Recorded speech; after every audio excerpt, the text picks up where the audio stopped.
But until we completely stop using plastic or become responsible for the plastic waste that is generated, it's going to continue to impact human health.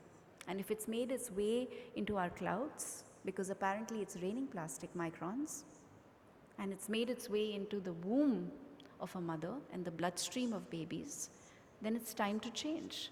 We can't go on with business as usual. This is why behavior change from the Travel for Life program, encouraging tourists and tourism businesses to mainstream sustainability into the sector, can make a big difference. Travel for Life, of course, like I said, was launched in September 23, but it's upon us, the entire industry and individuals and stakeholders, to truly adopt it and take it the distance that it needs to be taken. So I encourage all of you to understand and implement every action point that Travel Life suggests, and of course be mindful of the fact that a healthy environment leads to healthy human beings, and that then of course leads to peace, progress and economic growth. And without a healthy planet and a healthy environment, we can't hope for any of these. Thank you for having me. I had a lot more to talk about, but I know you're all hungry and would like to go for lunch. So I'm going to step into a Q&A that this is going to be followed by.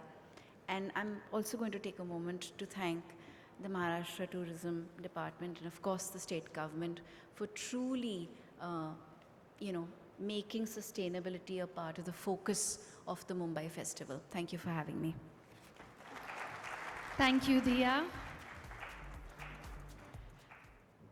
I know that you are on a very, very tight schedule, and you've been very kind enough to give us a little more time, even though we were running late over here, and thank you for that.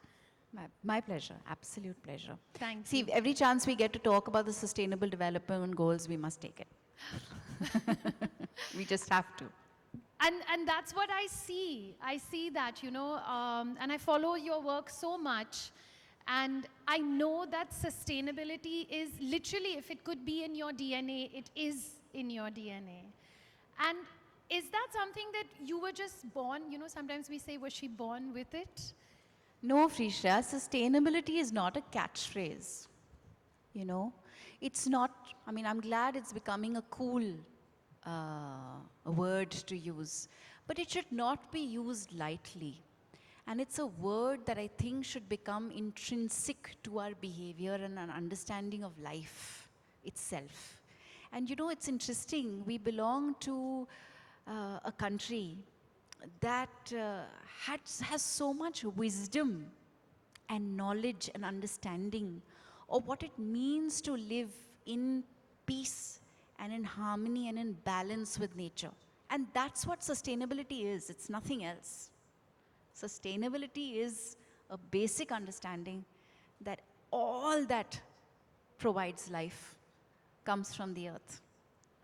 And we must, as human beings, consume with respect and awareness and consciousness of that. And that's what changes everything. I remember when I was a child and we were in school, I went to a beautiful school called Vidyaranya, which translates to Forest of Education. And we were told about how excessive consumption was leading to degradation and pollution and destruction of the environment. And I'm talking about the 80s, when this topic was not so cool. It was probably not even being, this conversation was not being had. The first alarm bells for climate change had just started to ring. So it's taken almost 40 years for most of the world to acknowledge that, oh, climate change is real. Of course, there are still people who believe it's not. That climate to badalta hi rehta hai.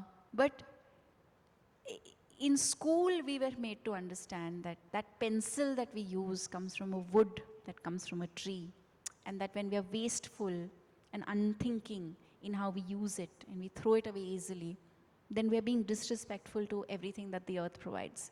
It's a small action, but I think it's that knowledge or that understanding or that concept that is so powerful that it just percolated into life. And like everyone else, I think at some point I realized that, you know, the idea of well-being or happiness can be two things. One can be totally driven by economics, so the pursuit of money.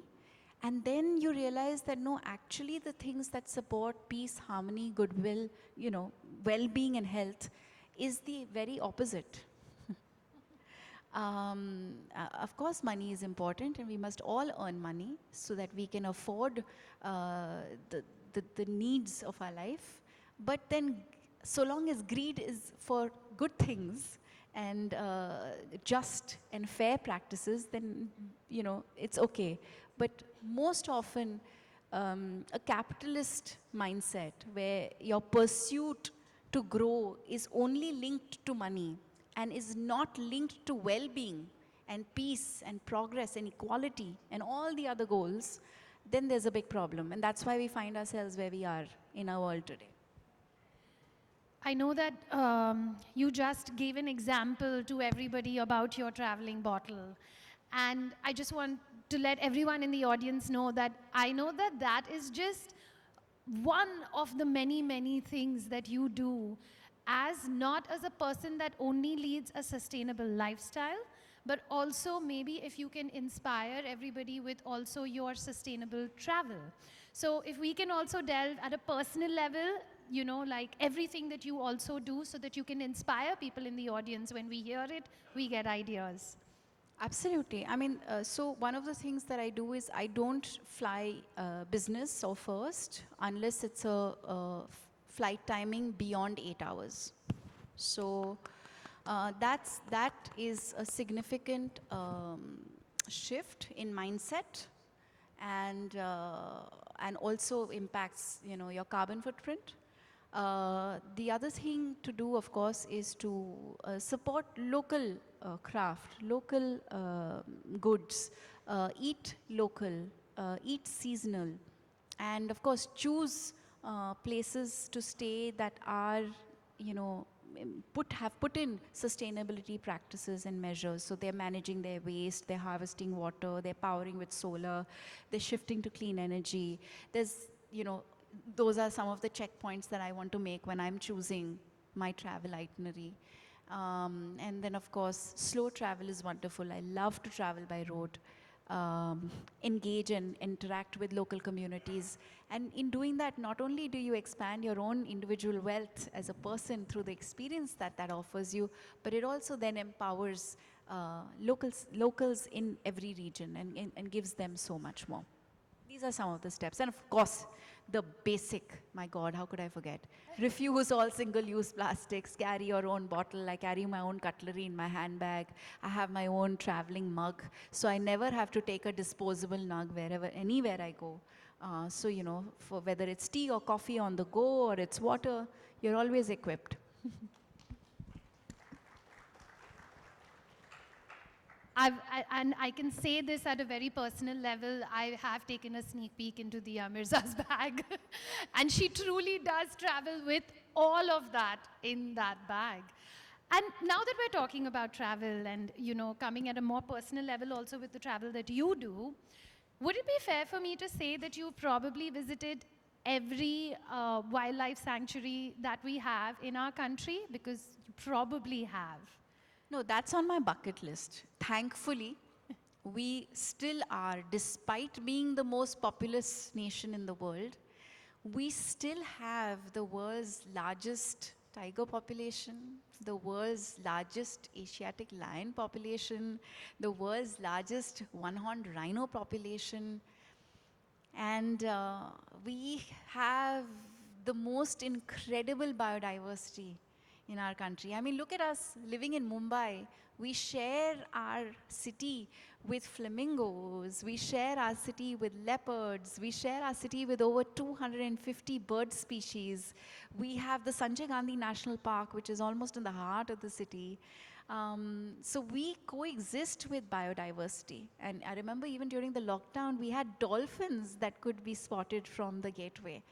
And I think that there is such an incredible, vast natural heritage in our nation that must be explored and discovered. And I've managed to visit over 9 wildlife sanctuaries in India. But you know, Frisha, we have over 100.